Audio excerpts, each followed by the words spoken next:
what if? So let's just say Bernie Sanders had won the 2016 and hadn't won and didn't win against Trump. Okay. Which I don't think would happen. I think he would have beat Trump. Okay. More reason I'm being is because actually you convinced me that I think misogyny had a small part to do with Hillary losing. I actually do think Bernie would have won too. Yeah. But let's just say he lost. And then Hillary ran against him this year instead of Bernie. No, instead of Biden. Because I don't think Bernie would have ran again if he had lost. If he had lost, he was like, all right, they don't want me this year, then I'm just gonna do my movement. Yeah. Smaller than the general. But let's just say Hillary decided to run in 2020. Finally it's my time. She had finally decided to run. You think she would have beat Trump, or do you think there's still? If you had asked me this in October, I would have said 100% Hillary would have beaten Trump. But because of the way it turned out? Exactly. When we actually saw because Biden won by like 7 million votes. He won by a big margin.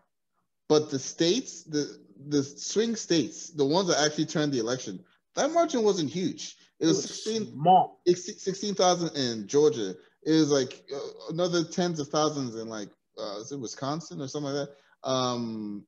Then Nebraska is another one like that. Which is why it was so important that they didn't throw out the votes. Yeah. That they challenged, because the thing is, though, they're not challenging millions and millions of votes. They're challenging a couple 100,000, which would literally change the election results. Yes. Trump would lose by over 6 million votes and be president. Yeah. Or second term. This is crazy to me how this country works. So anyway, so yeah, because of how close it was. It would have been better if you had said that with an accent. So because of how close it was for Biden, no, I don't think Hillary would have beaten Trump in 2020. Because his supporters are even more fervent, and the stuff from 4 years ago where people are worried about women being president, I don't know. I don't think it's a significant number, but when elections are decided by such small margins, I think it's enough of a number that it would have really thrown this thing into chaos. So I think I honestly think that we're really lucky it was Joe Biden. Someone that's down the middle, someone that doesn't rock the boat too much. They tried all the stuff with oh, look, Kamala Harris, she's very progressive, or she's a woman, or she's a woman of color, and all that stuff. They tried all that stuff. Yeah. They tried very hard to make Kamala Harris look like she's Bernie. People aren't buying that. People aren't buying that. Yeah, exactly. People weren't buying it. And people are well, I can vote for a woman vice president. I don't know if I can vote for a woman president. Yeah. Yeah. So that might, I guess that kind of raises the question: do you think misogyny is going to be hard to overcome? Because no, I think it will be over. I think honestly, if a woman ran in 2028, I think she could win. I do. You really think Biden's going to run in 2024? I'm sorry, I meant 2024. That's what I meant. Yeah. I think a woman would win in 2024. Because there's always these shifts, man. All you have to do is see them in action and then realize it's just like any other president. I honestly think a woman could have won in 2016, but it was just Hillary was just very she's been a polarizing character for a lot of people for the longest time for various different reasons. Honestly, if it had been someone I think Elizabeth Warren would have been Donald Trump. In 2016? In 2016. I really do. No. I do. Look. See, or do you think you needed a more moderate woman to win? Yeah. So no, I don't think that's it. So Clinton lost. First of all, Clinton won the popular vote. We need to keep reminding people that Trump hasn't won a popular vote in either of these elections. Clinton won the popular vote. She lost where it counts, right? Those the big states, the blue wall, right? Michigan, Pennsylvania, Wisconsin. The margin by which she lost by, right, could be down to her being a woman, also down to her 25 years of upper research and all that stuff. I think 2016 would have been too soon for Elizabeth Warren. I don't think she had good enough name recognition, one. And two... do you think there's any woman that would?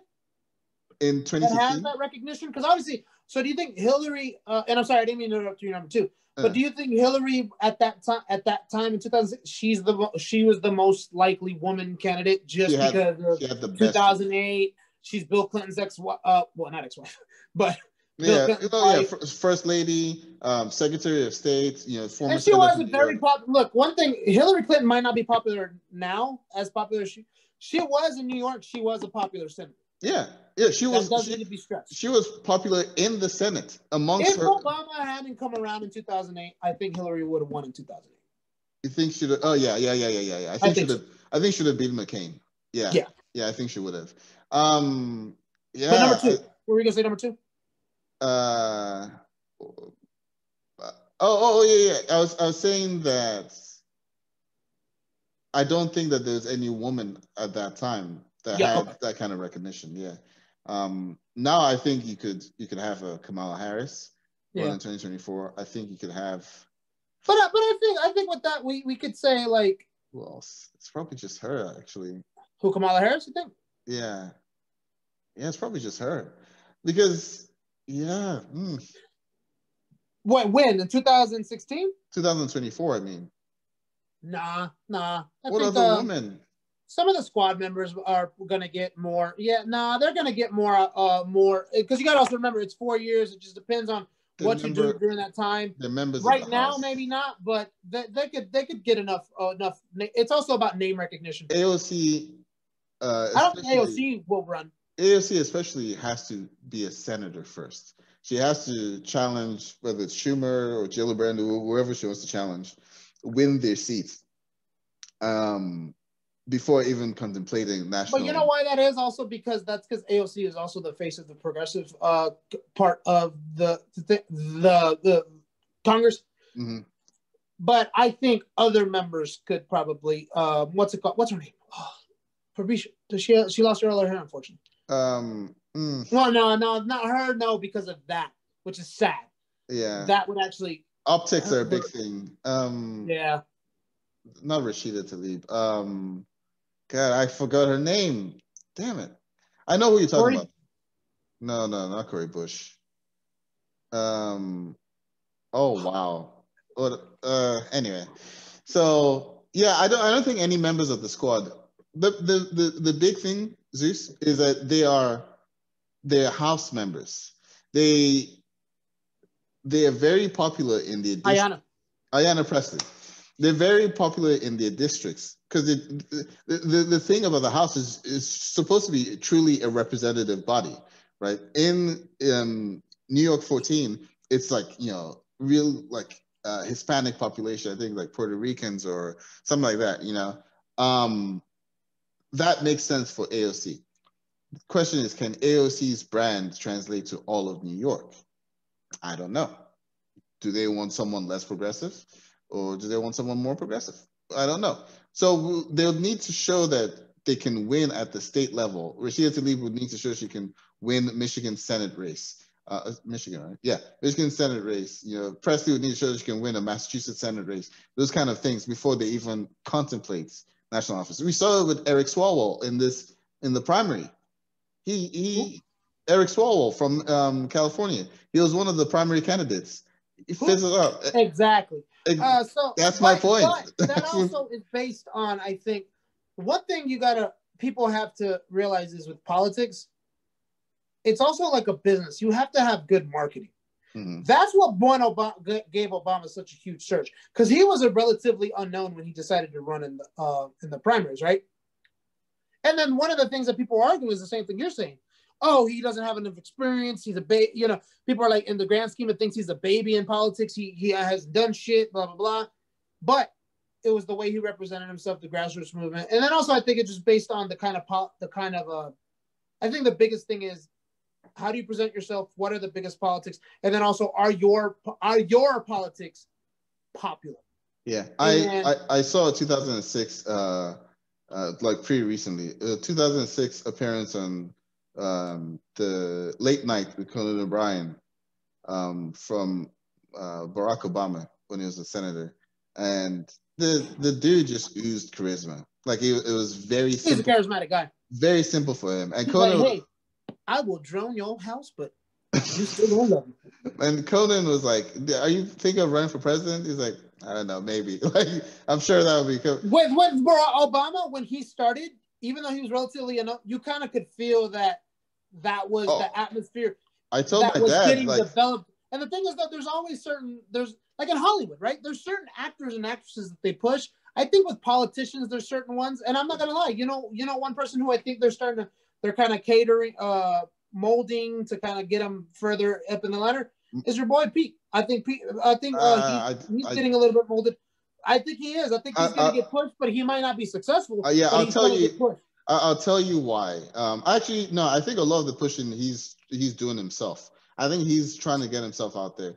I'll tell you why I say that, and why I don't think he will be successful.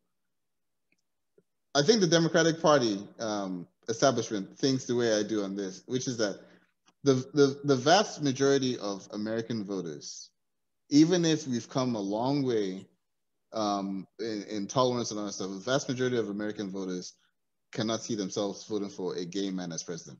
They just won't. So, I mean, if we look at how slim Biden won some of these things, he doesn't want to believe that, or he kind of wants to fight against that. Yeah, I think he wants to buck the trend. You know, I think, and you know, big ups to him for that. But I don't think a lot of people didn't see black president though. They really didn't. That is I'm telling you, it's a very different thing. It's a very I think a black president was going to be an eventuality, no matter what. For us, in our generation, definitely. Yeah. I think a gay president. You know what? You might be right though, because there is there is like the way the establishment or the old guard. You know, I use that term a lot, right? The old guard. The way the old guard does kind of like, all right, we might let you have a black, but yeah, exactly. There's always we might let you have a vice presidential woman. Yes, a woman president is much sooner than a gay president. But do you think a black woman president is a possibility? Because I think Obama kind of helped with that. I think at this point a woman president, it doesn't matter if it's. It wasn't Obama. What? It was the black president from 24. David Palmer. Yeah. David Palmer. Yeah. Paved the way for Obama. Mm-hmm. And then now you can say Obama paved the way for Kim. That's true. You know, it's not facetious, but that's very true. They actually, like, if you don't know people, look up Wikipedia of the Palmer effect. But anyways, we've gone on too long. Sorry, we were gonna talk. So in next week's, because I think we could push it back. We'll talk about the COVID relief, because also I don't think it's, by the time this has been released, I don't think is it still at 100%? Like, do we 100% know exactly what's gonna happen, when it's gonna be, when we're gonna get the money and all that stuff? I don't know about when we're getting the money, but we know the amount. I can just do a quick thing on that we can talk about the numbers next week. So yeah, basically they've agreed on a COVID relief bill, which Nancy Pelosi is saying that they will reassess again when Biden's sworn in. But it's $600. $600 if you make less than $75,000, and then with every $1,000 more you make, they shave off $5 from it.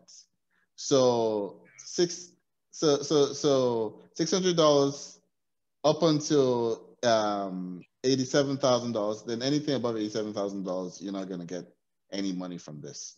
So yeah, so that's what they're sending. So if it's a household with 2 kids and a husband and a wife that don't make up to $150,000, then that household together $2,400. So if because as we said, my wife's a nurse, so if she's making 120, but I'm making 40, we don't get anything, right? You'd get reduced. Okay. Yeah. All right. Yeah.